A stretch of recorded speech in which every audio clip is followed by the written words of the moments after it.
lá neste computador. O que eu queria aqui?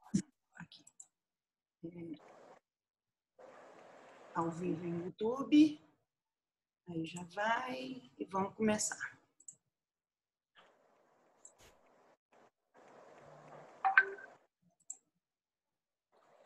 Pronto. Bom, então essa aula, gente, é um pouco continuidade da aula de 2 semanas atrás, né? Falar um pouquinho mais aprofundado sobre análise descritiva, mostrar um pouco mais os testes estatísticos, algumas premissas e conceitos da estatística, né? E antes de eu começar, queria agradecer muito o Lucas Marzano por montar essa aula, né? E a estruturar um pouco o que a gente vai falar nessa apresentação.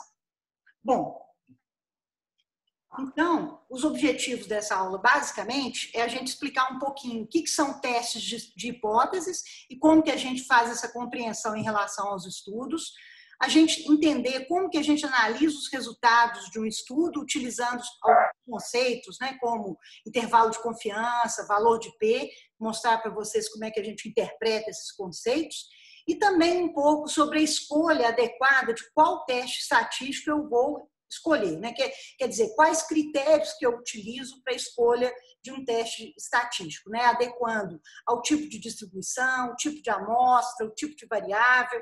Então, a gente vai discutir basicamente esses 3 aspectos aí durante a aula. Bem, então, toda vez que a gente inicia, né, uma pesquisa, a gente vai partir de alguma observação inicial, né? Então, essa observação inicial vai levar a uma determinada teoria, né? E essa teoria vai gerar uma hipótese, que é a nossa pergunta do estudo, né? Então, todo estudo tem uma hipótese. Então, por exemplo, se você observa que Professora, só um momento. Parece que a aula não foi colocada no YouTube. Ué? Vamos lá, deixa eu ver aqui, peraí.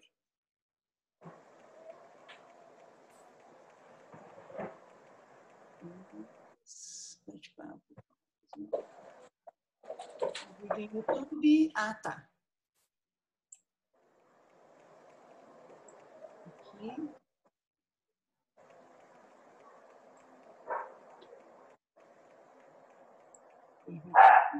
Permitir. Vamos ver se vai direitinho.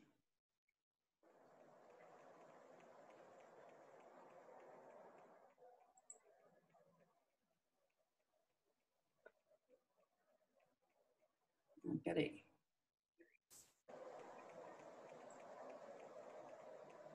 Ah, ele que me bloqueou aqui. Deixa eu voltar aqui. Né? Oxe. Entrar de outro jeito aqui.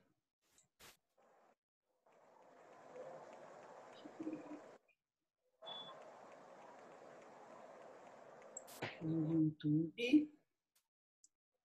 E a PEC. Agora eu acho que vai dar. Agora vai dar. Eu já sei o que foi. Porque não foi pelo e-mail da Liga.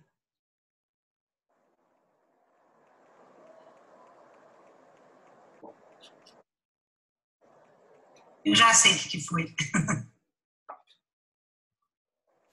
Bom, então só vou... Não foi pelo e-mail da Liga. Então só vou voltar um slide aqui para a gente poder ter a transmissão direitinho. Então, a ideia da aula então, é compreender o teste de hipóteses, analisar resultados do estudo utilizando alguns conceitos estatísticos, de intervalo de confiança e teste P, e falar um pouquinho sobre a escolha de qual teste estatístico adequado para cada situação. Bem, então...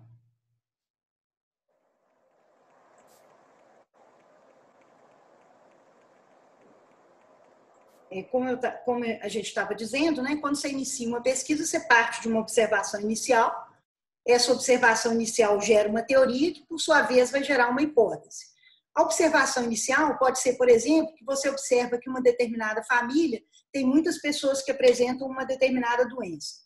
Aí você lança uma teoria de que o histórico familiar pode ser um fator de risco para aquela doença, ou existe algum fator genético que faça com que aquela família tenha mais aquela doença.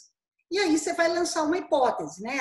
A sua hipótese vai tentar ver se a teoria que você pensou, né, de que o histórico familiar pode ser um fator de risco, ela procede. Então, como que você vai comprovar essa sua hipótese? Comparando, por exemplo, pessoas que têm aquele histórico familiar com outras que não têm, para ver se a doença X vai ser diferente nesses dois grupos. Então, é um pouco isso o desenho, né, que a gente pensa nos estudos. Então, dentro desse conceito, né, a gente pode separar a hipótese em dois tipos. A chamada hipótese nula, que é quando eu sei que o efeito de interesse não difere entre dois grupos, quer dizer, eu imaginei que podia ter uma diferença, mas eu verifico que não tem nenhuma. Então, isso é chamado hipótese nula, quer dizer, quando não há diferença entre os elementos avaliados. Ou seja, todos aqueles elementos é como se eles pertencessem à mesma população. E a gente tem do outro lado a chamada hipótese alternativa, que é quando existe uma diferença entre os dois grupos, entre os elementos avaliados ou entre as variáveis avaliadas, e que esses elementos ou esses dois grupos não pertencem à mesma população. Então, sempre a gente vai estar lançando uma hipótese e a gente vai estar confirmando ou não a hipótese nula e vai estar também, por outro lado, confirmando ou não a hipótese alternativa. Uma das duas vai ser a resultante. Então, a ideia por trás dos testes estatísticos é provar ou não a hipótese de um estudo. Então, o que acontece? Quando você faz um teste estatístico e verifica que dois valores, duas variáveis são diferentes do ponto de vista estatístico, você está refutando ou mostrando que a hipótese nula é incorreta, é falsa. E quando você vê que os valores não são diferentes, são pertencentes a uma mesma população, não tem diferença estatística, você está confirmando a hipótese nula. Quer dizer, a diferença realmente não existe. Então, é isso um pouco que a gente faz com os testes estatísticos. Então, os valores, de forma geral, né, eles são considerados estimativas da população como um todo. Então, o teste ele sempre vai trabalhar com uma probabilidade. Ele não te dá uma certeza, mas ele te dá uma probabilidade de falar, olha, essa diferença provavelmente existe. Ou então, essa ausência de diferença provavelmente é correta. Mas você nunca tem uma certeza absoluta. Sempre existe uma margem de erro em qualquer teste estatístico. Então, quanto menor a chance de um teste cometer erro, mais verdadeiro o seu resultado se torna, né? Quer dizer, então, escolher bem o teste, aplicar bem o teste é bem importante. Existem, gente, dois tipos de erro que a gente pode ter em relação à estatística, né? Em relação à interpretação dos dados. Um é o erro do tipo alfa, né? Que é o erro alfa? Você afirma que a hipótese nula é falsa, quer dizer, que existe diferença, quando, na realidade, a hipótese nula é verdadeira, ou seja, não existe diferença. Aquele elemento pertence à mesma população. E o erro beta, que é quando você afirma que a hipótese nula é verdadeira, mas, na realidade, ela é falsa. Então, mostrando isso nesse esquema, né, da curva de Gauss, aqui a gente teria uma curva de Gauss normal, né, pegando aqui no centro a média, né, vou pegar uma canetinha aqui para ficar mais fácil.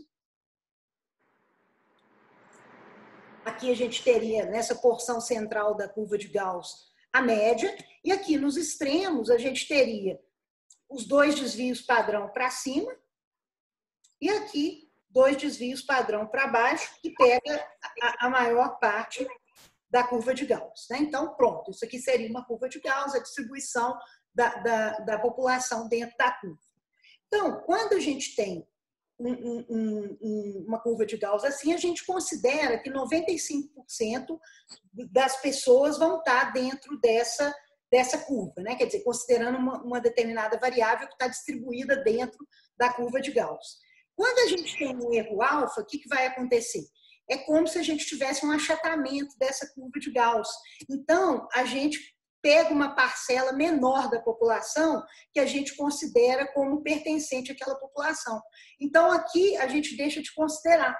Então, a gente passa a considerar a hipótese nula como falsa, quando na realidade não é. Por quê? Porque o pessoal que está aqui é da mesma curva de Gauss, é da mesma população, só que pelo fato do erro alfa levar a um achatamento da curva, você deixa de considerar esse indivíduo aqui como pertencente à população.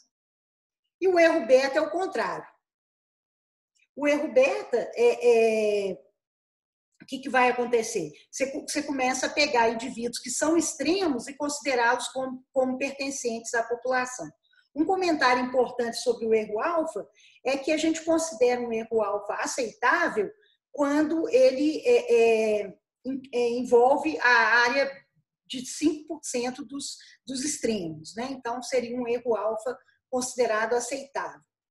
Bom, o erro beta. Então, o erro beta começa a pegar esses extremos aqui e colocá-los como pertencentes aos 95% da curva de Gauss, quando na realidade eles não são. Então, a gente considera erroneamente a hipótese nula verdadeira. Quer dizer, se eu pegar um indivíduo aqui, eu falo, né? Se eu pegar um indivíduo aqui nessa área vermelha, eu falo que ele é da mesma população, quando na realidade esse indivíduo não vai ser dessa mesma população. Então, aqui eu estou pegando, por exemplo, uma pessoa que está por aqui, que eu marquei de verde. Essa área aqui não pertence à curva de Gauss. Só que se eu tornar essa curva de Gauss como se fosse mais estendida, que é o erro beta, eu começo a considerar que esse indivíduo pertence, quando na realidade ele não pertence. Então, considerar que o elemento faz parte da população quando ele, de fato, não faz. Isso, então, é o erro beta.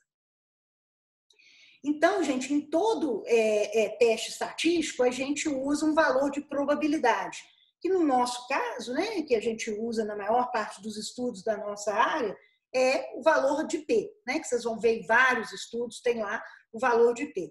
Então, a ideia, né, do valor de P é que ele forneça para a gente uma probabilidade de que a diferença estatística exista ou de que aquela diferença estatística não exista, né? Então, quando a gente tem um valor de P menor que 0,05, que é o nosso ponto de corte, que a gente adota nas pesquisas na área de medicina, a chance de se obter a hipótese nula é baixa. Então, a gente pode refutar a hipótese nula.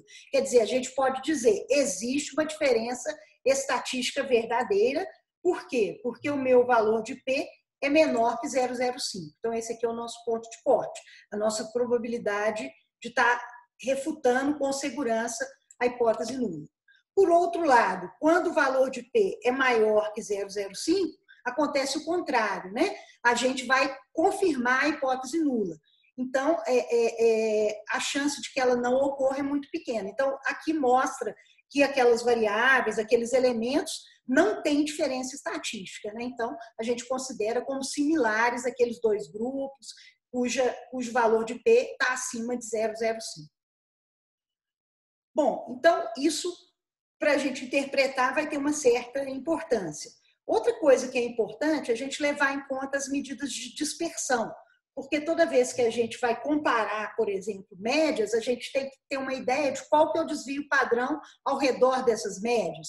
Quando a gente vai comparar medianas, a gente tem que ter uma ideia de qual que é o percentil 25 e o percentil 75 ao redor dessas medianas, né? Então, é importante que a gente tenha essa ideia das medidas de dispersão para poder fazer comparações adequadas.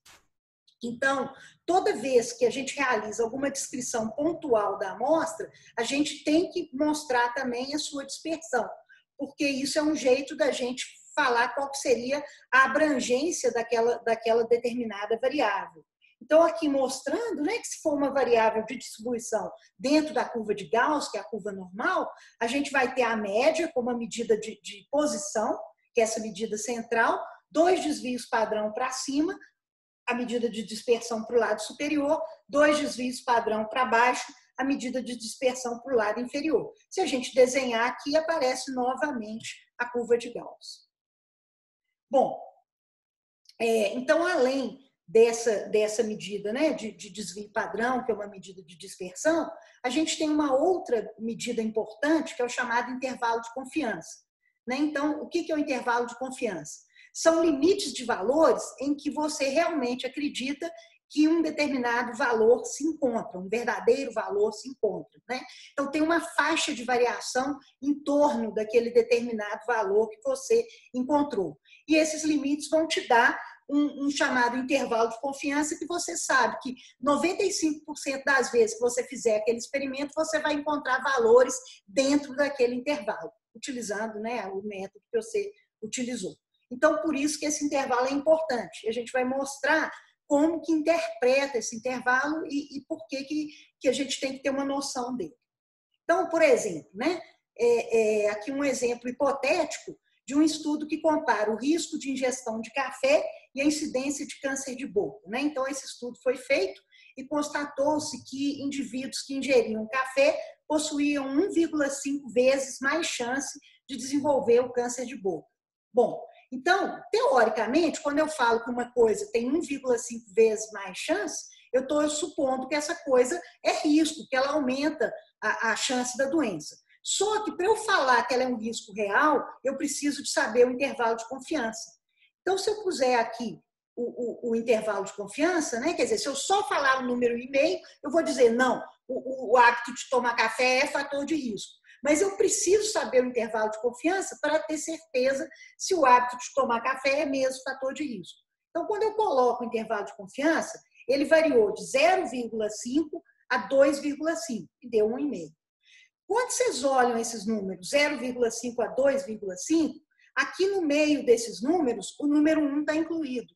Risco de 1 é ausência de risco, porque qualquer coisa que você multiplica por 1 é o mesmo valor. Então, esse número 1,5, ele foi casual, porque ele poderia ser 1, ele poderia ser 0,7, ele poderia ser 0,8, mas o fato é que o número que deu nesse estudo poderia variar de meio a 2,5. E a variação de meio a 2,5 inclui o número 1 dentro dela. Se inclui o número 1 nessa variação, significa que não tem efeito, quer dizer, não é fator de risco. A diferença não se configura como fator de risco, porque o intervalo de confiança abrange o número 1. Bom, então, como o intervalo de confiança inclui o número 1, há uma probabilidade significativa de que o risco seja igual em quem toma e quem não toma café. Quer dizer, não tem nenhum efeito tomar café. Então, dessa forma, a hipótese nula tem uma grande chance de ser verdadeira, o valor de P vai ser acima de 0,05, e aí você vai poder refutar a afirmação de que o café foi fator de risco para câncer de boca. Então, mostrando aí nesse exemplo. Aí, gente, outra coisa que é importante é a gente definir como que a gente vai comparar uma determinada variável, né? Porque o que a gente mostrou aqui, a gente mostrou um pouco como é que a gente interpreta. Mas e para escolher a forma de comparação, né? Como que a gente faz isso?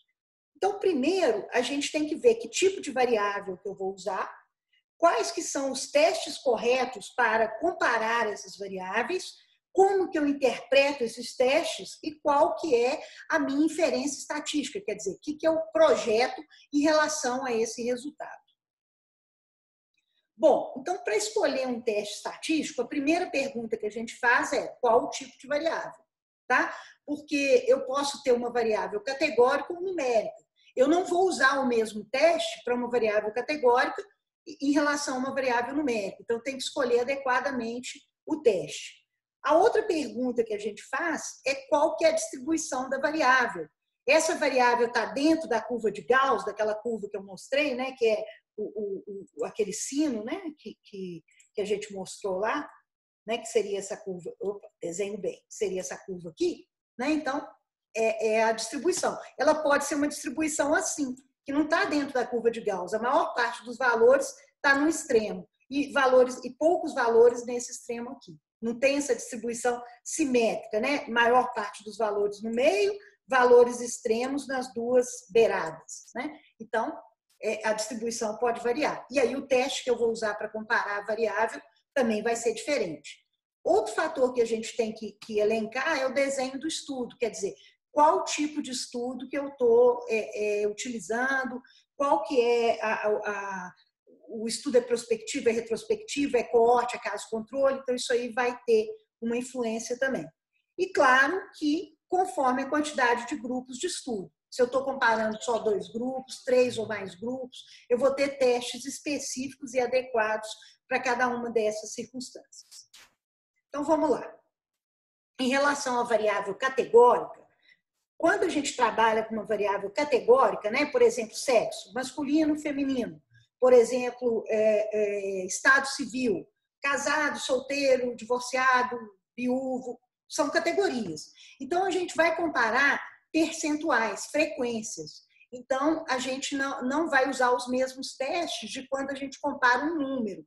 Por exemplo, nível de glicose, nível de hemoglobina, são números. E essas outras variáveis que eu dei exemplo, né? Sexo, raça, enfim, são categorias. Então, no caso da gente comparar frequências, comparar percentuais, o que a gente faz é utilizar basicamente dois testes estatísticos. O chamado teste do Q², vou mostrar um exemplo aqui no artigo para vocês verem. A gente usa o teste do Q² quando a minha amostra tem mais do que 20 pacientes, ou então o teste exato de Fischer, quando a minha amostra tem menos que 20 pacientes. Né? Ninguém precisa decorar a fórmula do teste, porque os programas fazem isso. A gente precisa entender quando aplicar o teste e como construir uma tabela para aplicar o teste corretamente. Então, aqui um exemplo, tá, desse trabalho aqui, onde a gente estudou polimorfismos, né, os SNPs, né, de um determinado gene, que era o PAX2, estudou a frequência desses polimorfismos, né, a frequência genotípica desses polimorfismos, e comparou dois grupos, um grupo de pacientes com refluxo, um grupo controle, pacientes sem nenhuma malformação renal. E aí, o que a gente viu foi que existia uma frequência diferente em alguns casos. Então, aqui, 0,13 é como se fosse 13%, 0,26 é como se fosse 26%. E aqui vocês estão vendo o valor de P, né? Então, nesse caso aqui que eu assinalei, o valor de P é menor que 0,05, ele é 0,04. Então, esse 0,13 ou 13%, e esse 0,26 ou 26%, são diferentes do ponto de vista estatístico. Então, eu usei um teste, que no caso foi o Q², que comparou esses percentuais e mostrou onde que havia diferença estatística. Aqui também foi observada outra diferença estatística, né, do 0,77 e o 0,61. E o valor de P menor que 0,05. Aqui não teve nenhuma diferença estatística, e os outros números também não tiveram diferença estatística. Tá? Então, só mostrando a aplicação do teste e a sua devida interpretação num estudo, né? Num trabalho. Bom, isso para variável categórica. Aí a gente falaria um pouquinho dos testes para variáveis numéricas, né? Quer dizer, quais testes que a gente vai usar quando a gente tem uma variável numérica. Então, a primeira coisa que a gente faz quando a gente tem uma variável numérica é testar a distribuição. Tá? Os programas de estatística, eles fazem testes para dizer se aquela variável está dentro daquela curva de Gauss toda bonitinha, fazendo, né, o sino lá todo bonitinho, se aquela variável está dentro dessa curva ou se aquela variável não está dentro dessa curva. Então, a gente tem testes que falam isso para a gente. Olha, testou, não está, ou está. Bom, se tiver dentro da curva de Gauss e a gente for comparar dois grupos, né, comparação de médias de dois grupos, a gente faz o famoso teste T de Student. Né? Isso também pode aprender a fórmula? Pode, mas o programa faz. Você só tem que saber que você vai escolher teste T. Então, quanto que você escolhe teste T? Quando tem distribuição normal e quando você tem dois grupos. Ah, se eu tiver 3 ou mais grupos, como é que eu vou comparar médias? Eu vou comparar médias de uma variável que tem distribuição normal por meio de análise de variância, tá? E depois que eu fiz a análise de variância, eu vou usar um pós-teste para dizer se o grupo 1 difere do grupo 2, ou se o grupo 1 difere do grupo 3, ou se o grupo 2 difere do grupo 3, porque eu tenho 3 ou mais grupos, né? Posso ter até 10 grupos. Aí o pós-teste vai me dizer qual grupo difere de cada um, né? Porque a análise de variância, ela só fala que existe diferença entre os 3 grupos, ou entre os 4, ou entre os 10 grupos, mas ela não fala que grupo difere de quem.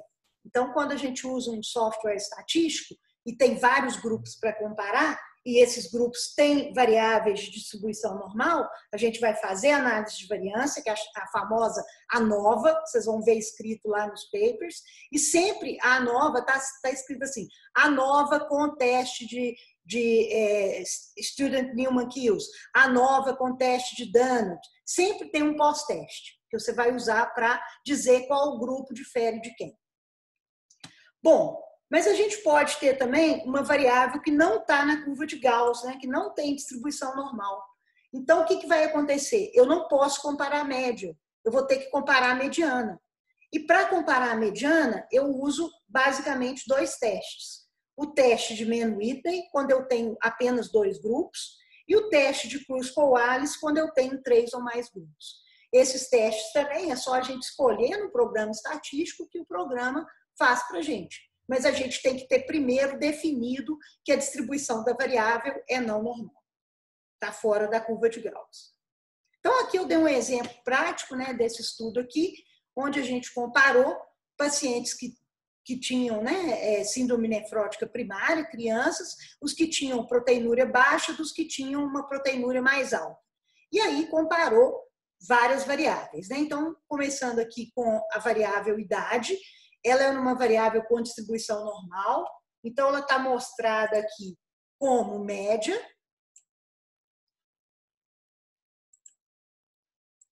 Aqui a média, mais o desvio padrão.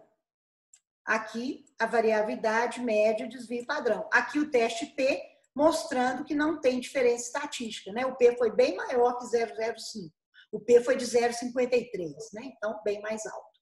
Aqui a variável sexo, que é uma variável categórica. Aqui está mostrando apenas os números, né? Mas foi feita a comparação de percentuais. Aqui, como a gente tem um N menor que 20 em um dos grupos, aqui foi usado o teste exato de Fischer, e apareceu que também não deu diferença estatística. Aqui a variável creatinina, ela está expressa como mediana intervalo interquartílico, que é a mediana é o percentil 50, o intervalo interquartílico é o percentil 25 e o percentil 75. Comparou esses 2 grupos, também viu que não tem diferença estatística. Como comparou mediana de 2 grupos, usou o teste de Mann-Whitney, que é o que compara a mediana de 2 grupos. E assim sucessivamente, né? Aqui, por exemplo, que comparou média da idade de 2 grupos, usou o teste T de Student.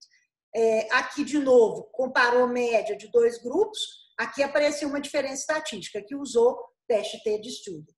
Então, de acordo com o tipo de distribuição e o tipo de variável, você vai escolher o seu teste estatístico. E aqui embaixo da tabela vai estar explicando tudo. Ó. Os valores são expressos como média e erro padrão da média ou mediano intervalo interquartílico, de acordo com a distribuição. Sexo e medicação são expressos em valores absolutos. Então, explica como que você expressa cada variável, né? Bom, o teste T de Student, ele tem uma outra forma, né, uma outra característica que a gente pode utilizar. Porque a gente pode ter 2 grupos totalmente independentes, como nesse trabalho, né? Um grupo era de pacientes com proteinúria alta e o outro grupo, pacientes com proteinúria baixa. Então, são 2 grupos independentes. Até o tamanho amostral é diferente. Um tinha 27 indivíduos, o outro 17. Beleza.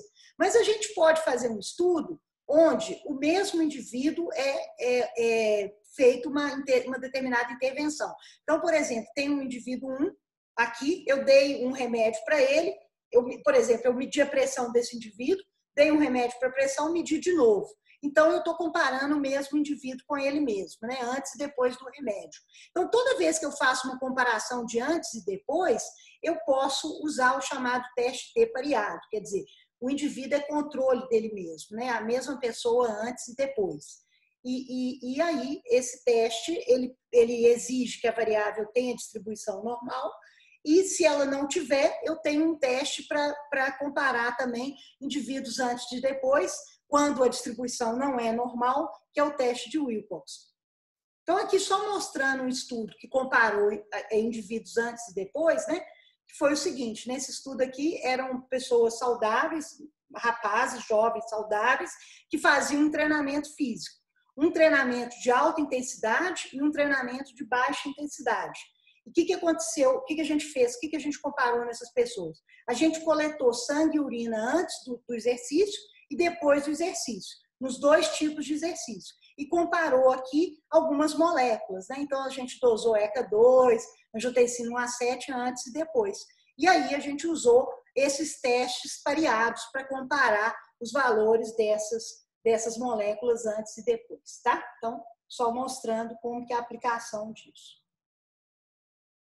Então, o que corresponde ao teste T, quando a gente não tem uma variável com distribuição na curva de Gauss, né, uma variável não normal, é o teste de Wilcoxon, né? Então, quando você testa a distribuição da variável, viu que ela não é normal, mas você está fazendo, por exemplo, uma comparação de antes e depois, né? Então, aqui deu até um exemplo, você está comparando o score de um paciente na entrada da UTI e no dia que ele iniciou a alimentação parenteral. Então, você fez aquele score, anotou os números, repetiu aquele score no mesmo paciente, você está comparando o score no dia que ele entrou do score antes do início da parenteral. Então, se esse score não tem uma distribuição normal, você não vai poder usar teste T pareado. Então, você tem que usar o teste de Wilcoxon, que é o teste para variáveis sem distribuição normal, que compara antes e depois.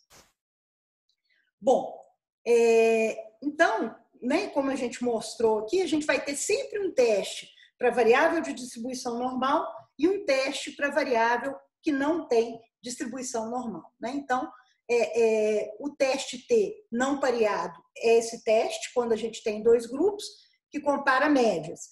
E o teste de menos item é o teste quando a gente não está na curva de Gauss e está comparando medianas, né? Então, o correspondente ao teste T de student não pareado quando a gente compara medianas, né? Porque não tem uma distribuição normal, tá? Geralmente, a gente considera que é preciso ter um tamanho de amostra um pouco maior para usar o teste de menos item e às vezes, a gente vai ter, vamos dizer assim, uma comparação que você não consegue, às vezes, obter uma diferença estatística porque você precisaria de um tamanho amostral maior. Mas, independente disso, a premissa analisou a variável, tem distribuição normal, são variáveis independentes, teste T não pareado. Avaliou a variável, a distribuição não é normal, são variáveis independentes, né? Não é antes e depois, teste de menos item. Bom, então, resumindo essa história toda que eu falei aqui, né? Você vai pegar a variável, vai olhar se ela é numérica ou categórica, primeira coisa, para você decidir que teste estatístico você vai fazer. Se ela for numérica, você vai se ela for categórica, você vai fazer Q quadrado, se tiverem mais do que 20 indivíduos em cada grupo, ou teste exato de Fischer se você tiver algum grupo com menos de 20 indivíduos. Se a variável for numérica, a primeira coisa que você faz é testar a distribuição. Se é uma distribuição dentro da curva de Gauss, então a gente chama de paramétrica ou normal, ou se é uma distribuição não normal, não paramétrica ou não gaussiana. Tudo isso é sinônimo, né? Se for uma distribuição paramétrica, eu vou usar teste T, tá? Que pode ser o teste T pareado, se for antes e depois do mesmo indivíduo, ou o teste T não pareado, se forem grupos independentes de indivíduos. Se for uma variável não paramétrica, eu vou usar o teste de menos item, se forem grupos independentes. Se for um mesmo indivíduo antes e depois, eu vou usar o teste de Wilcoxon. Então, isso aqui resume mais ou menos o que a gente falou sobre os testes estatísticos. Agora, é importante deixar bem claro que tudo isso que eu falei, a gente tem softwares que basta a gente clicar no teste que ele faz. Mas quem está pilotando o software tem que saber que teste vai fazer. Porque qualquer teste que você mandar o programa rodar, ele vai rodar.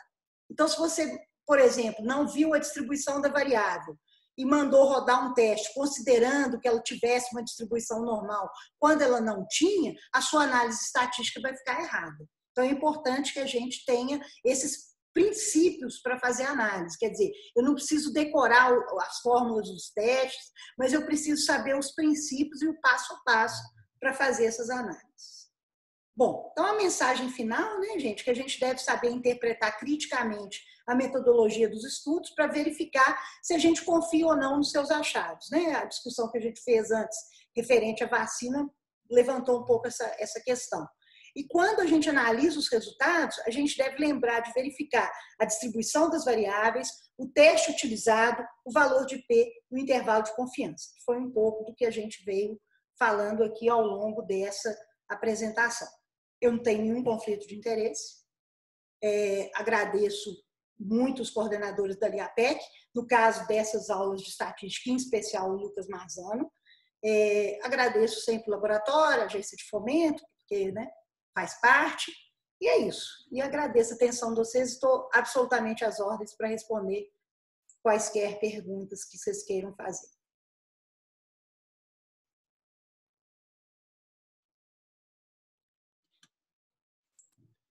Certinho. Professora, muito obrigado pela aula. A gente agora vai passar para as perguntas dos alunos, que foram feitas durante a aula aqui mesmo no Zoom. Joia. Lucas Guilherme perguntou: professora, falando sobre erros, o que você acha sobre publicar pesquisas que fracassaram ou deram errado? Acho que nunca ouvi falar sobre esse tipo de resultado sendo publicado. Deixa eu tentar entender o que você quer dizer como fracassou ou dá errado.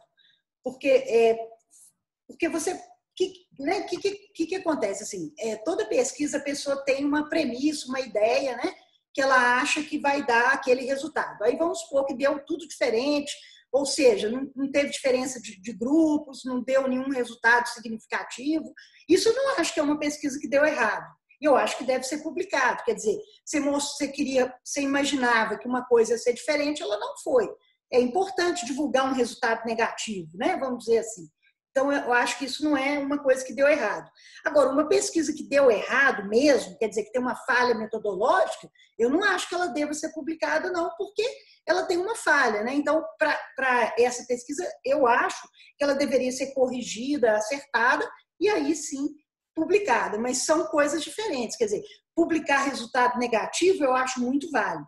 Porque sempre a gente quer um resultado positivo, né?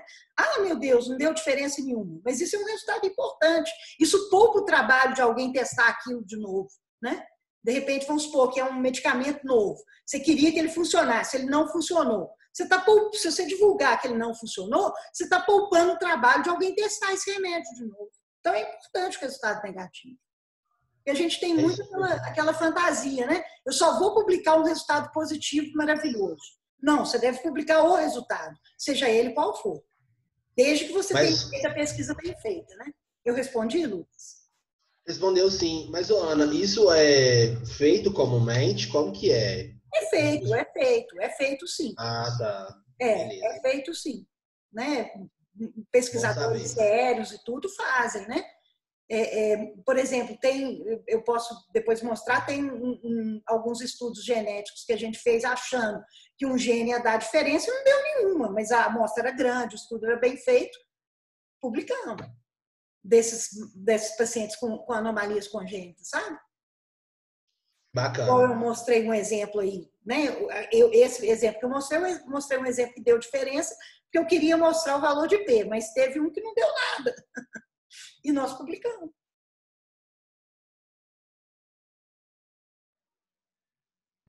Arrasou, Ana. Obrigado. De nada. Certinho. Antes de ler a próxima pergunta, eu só vou pedir para vocês, eu coloquei o link do feedback da aula de hoje já no chat do Zoom, se puderem depois deixarem a contribuição suas, e é de grande importância para a gente entender como que vocês estão vendo essas aulas que a gente está fazendo, e aprimorar para os próximos semestres ou até para as futuras aulas. Então, já agradeço desde já. E a próxima pergunta do Marcos Coutinho.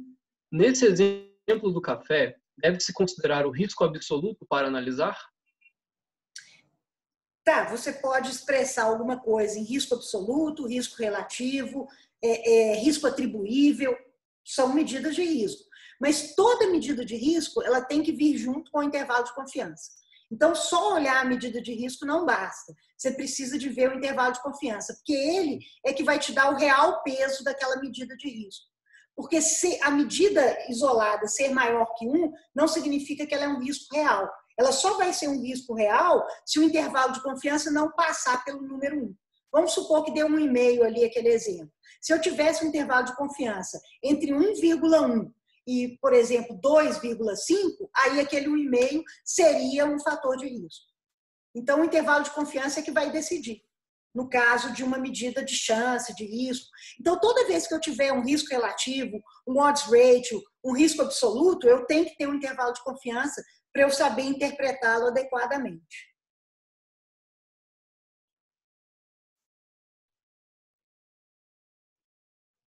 Certo, muito obrigado, Ana. Que bom. Eu ia te perguntar se você entendeu. Joia, beleza.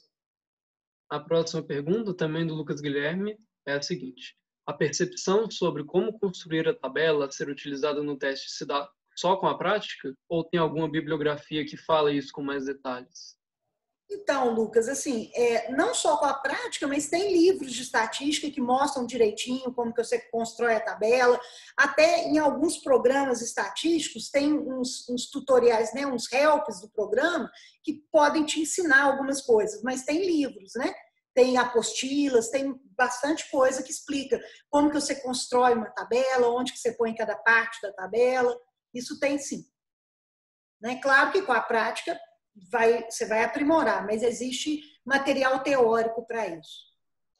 Olha, então é meio que uma regra geralzona de como construir a tabela, vale para os vários testes, é isso?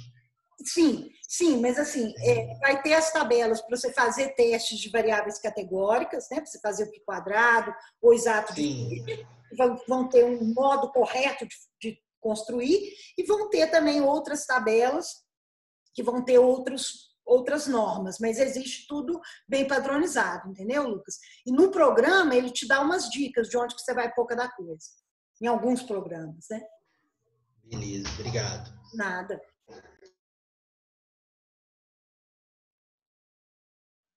Certo, então a próxima pergunta, também do Marcos Coutinho. Ótimo. Em todos esses testes e fórmulas, o tamanho da população entra? Existe algum teste ou contexto de pesquisa que não é relevante? Não, sempre o tamanho da população vai entrar nesses testes e fórmulas, né? Ou diretamente ou indiretamente, porque quando você tem uma população grande, você costuma ter uma dispersão menor, você tem a chance de ter uma distribuição normal. Então, o tamanho da população sempre entra, né? Como uma coisa importante, né? Nos testes, nas avaliações. E a outra coisa que você perguntou, existe algum teste ou contexto de pesquisa que não é relevante? Eu não sei bem se eu entendi o que você quis dizer com isso. Você quer dizer, como assim, o teste não ser relevante? Não, por exemplo, em algum teste ou pesquisa que a população não é relevante. Por exemplo, só quero saber se isso acontece ou não. Não necessariamente na área médica. Sempre a população é relevante. Sempre a população é relevante.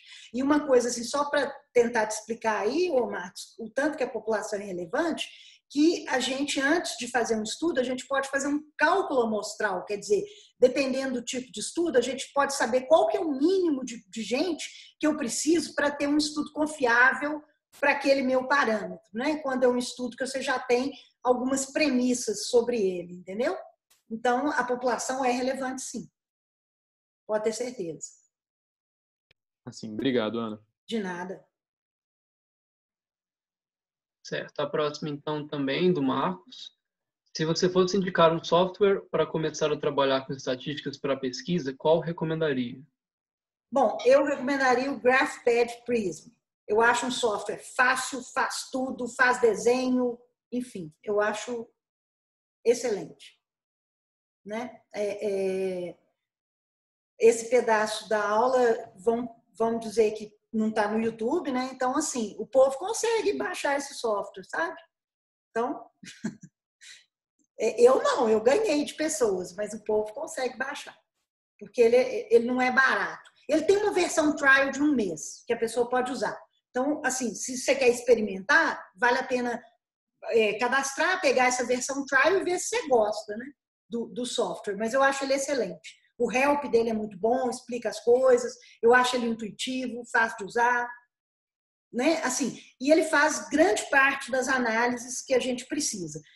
Uma ou outra, a gente acaba tendo que usar um software um pouco mais robusto, tipo SPSS, o R, mas vamos dizer assim, 95% das vezes o Prism resolve tudo.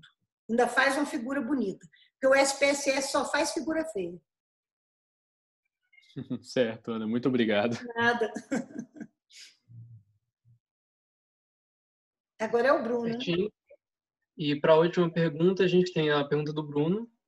As análises estatísticas numéricas com distribuição normal tendem a ter maior intervalo de confiança em relação à distribuição não normal? Tenho a impressão de que a média na distribuição normal parece ser mais representativa do que a mediana na distribuição não normal. Bom, Bruno, isso é tão variável, na verdade, né? O que vai acontecer é o seguinte, os testes não paramétricos, eles são um pouquinho mais rigorosos que os testes paramétricos. Então, por exemplo, quando eu comparo média e desvio padrão com o teste T, eu consigo frequentemente achar as diferenças com mais, não vou dizer facilidade, é claro que a probabilidade da diferença é a mesma, mas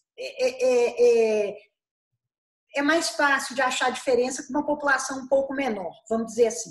Já os testes não paramétricos, a gente precisa de populações um pouco maiores para que as diferenças apareçam, né? Então, isso realmente é um fato. Agora, como é que eu vou dizer? Não dá para falar que a média representa mais, né? Elas são representações diferentes, né? Assim, então, não dá para a gente colocar dessa maneira, né? O fato é que numa distribuição normal, a média é a medida de posição que nos interessa. Numa distribuição não normal, tem que ser a mediana, porque a média não mais pode ser a medida de posição utilizada, né? Eu colocaria mais dessa maneira. Entendi, professor. Obrigado. Tranquilo, Bruno. Agora a Ana Clara tem uma dúvida, mas acho que ela pediu para fazer pelo microfone mesmo. Claro, por favor. Por favor. Oi, professora Ana, boa noite. Você está me escutando? Perfeitamente. Diga. Então, eu ia pegar um gancho aí numa pergunta, mas fiquei com medo de interromper. Vê se essa afirmação que eu estou fazendo está certa.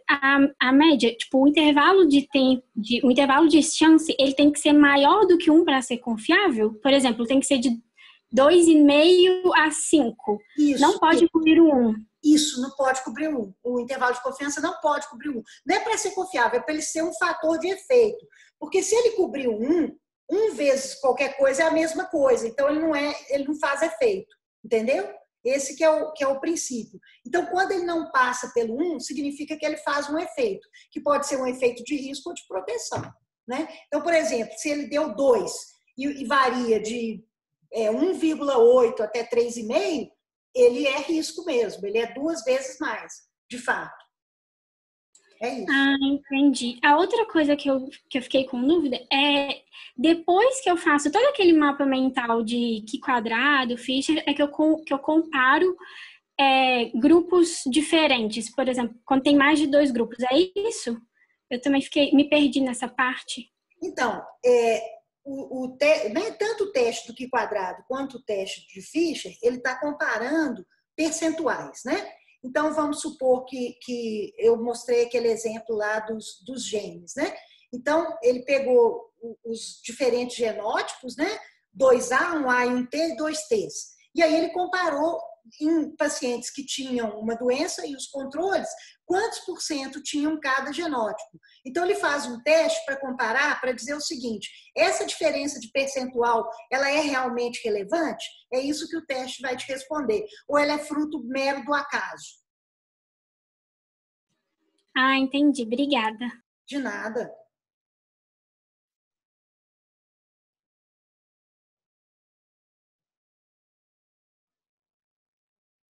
Mais alguma dúvida, pessoal?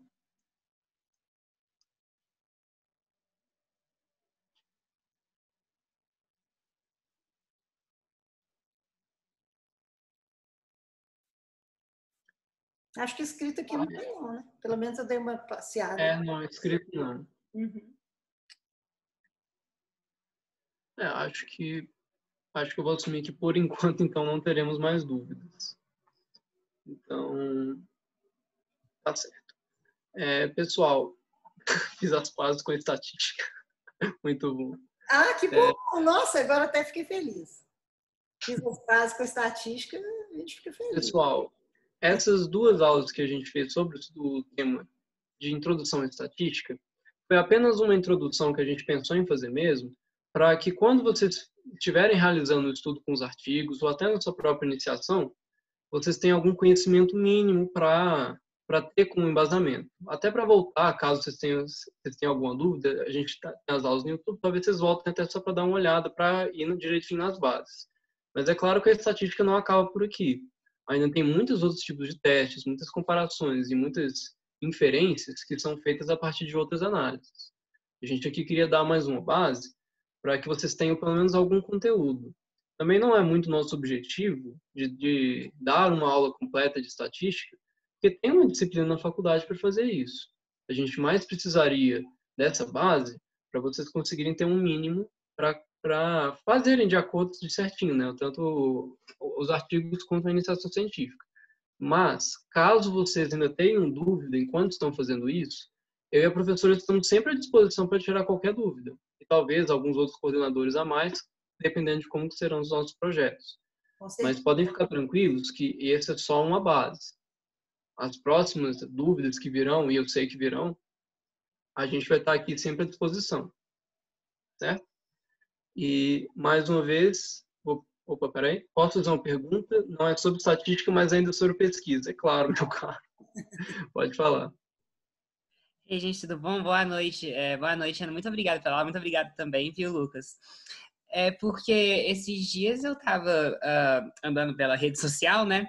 E aí uma pessoa que também é pesquisadora, ela compartilhou algo sobre revistas predatórias, né? Que são revistas que, pelo que eu entendi na postagem dela, elas meio que atraem as pessoas, né? Para entregar trabalhos dessas pesquisas e reproduzem em troca de dinheiro, etc. E eu acho que é interessante a gente ficar sabendo sobre isso para se resguardar, né? Porque muitas que eu vejo aqui, que eu reconheço, né, são pessoas que estão, assim como eu, estão começando a entrar, né, na parte da pesquisa mais agora. Então, eu acho que seria interessante a gente saber um pouquinho sobre isso, justamente para correr menos risco, né? Caso chegue alguém com, sei lá, uma proposta muito bonita, até demais para ser de verdade para a gente, etc. Aí, se a senhora pudesse falar um pouquinho, não necessariamente nessa aula, né, porque ficou medo de ficar tarde e tal, mas se pudesse falar um pouquinho sobre isso, eu ia ficar muito agradecido. Não, claro, eu posso te responder de uma forma sintética, mas não quer dizer que a gente não possa retomar esse assunto, né? O que acontece é o seguinte, né, muitas revistas são lançadas mesmo, né? Se eu pegar, por exemplo, se eu pego o meu e-mail, eu devo receber uns 50 convites de artigo por dia. E a gente já sabe, assim, quando você é um pouco mais experiente, você já sabe o que é uma boa editora e tal, e o que é uma revista que não vale nada, né? Vamos dizer assim. Eu até brinco que começa com ratings. Tem umas palavras-chave para você saber que a revista não presta. Mas o que acontece com essas revistas? Elas falam, manda seu artigo que você vai publicar no número tal. Aí, uma pessoa, por exemplo, com alunas de mestrado, uma pessoa mais inocente, desavisada, ou mesmo um aluno de C acha que essa revista parece bacana, manda o estudo. Aí manda o estudo, a revista fala, seu estudo, para ser publicado, você tem que pagar sei lá quantos dólares. E é isso, a revista só quer ganhar um dinheiro. E esse artigo, ele não passa pela revisão por pares. O que acontece? Todo artigo que a gente submete para uma revista séria, esse artigo é avaliado pelo editor da revista, aí ele vai olhar, não, o artigo ele tem a ver com a revista, ele merece ser avaliado por revisores. Aí esse editor da revista vai mandar para revisores que são especialistas na área. Aí esses revisores vão fazer comentários que vão ser devolvidos para o autor ou então que vão levar o editor a rejeitar o artigo. Se os comentários dos revisores forem favoráveis, forem sugestões, o editor repassa para o autor responde aquilo, manda de novo, os revisores reavaliam e aprovam o artigo e tal. Então, tem todo um processo que é sério, que é feito de forma rigorosa, né? E essas revistas não têm nada disso. Elas querem só ganhar o dinheiro. Você manda, já está aceito, nem lê o que você escreveu e já vem um boleto te cobrando. É assim. Não sei se eu consegui te explicar, Bernardo. Ah, não entendi sim, professora. Muito obrigado, viu? De nada. De nada. E o Lucas Guilherme, acho que de uma forma de pegar um gancho, perguntou, então elas não entram no Qualis? Não, não entram não, Lucas. Não entram não. Elas não têm fator de impacto, elas não são indexadas, elas não entram no Qualis, elas são, como é que eu vou falar? Clandestinas mesmo. Elas são só uma picaretagem para ganhar dinheiro. Resumindo, seria isso.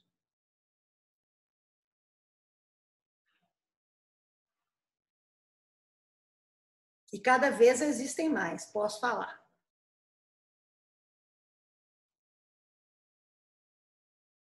Então, sempre que vier um convite assim estranho, é bom mostrar para alguém mais experiente para falar com vocês, ó, essa revista é ok, olha aqui, a página dela é essa, ou então falar, não, pelo amor de Deus, deleta isso. Porque, né, importante. De experiência própria, o que eu já vi muito acontecendo é quando você faz algum trabalho para alguma jornada pequena, até mesmo da faculdade, e as pessoas pegam esse tema que você fez e falam em transformar em um artigo. E às vezes elas nem sabem direito que trabalho que você fez, como que você fez, mas elas já oferecem a oportunidade, já falando o preço, ó.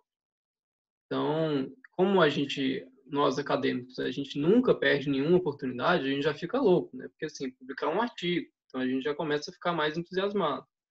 Mas é igual a professora falou, a gente tem que ficar um pouco de olho, porque tem certas coisas que também são um pouco absurdas. Exato. Mais alguma outra dúvida, pessoal?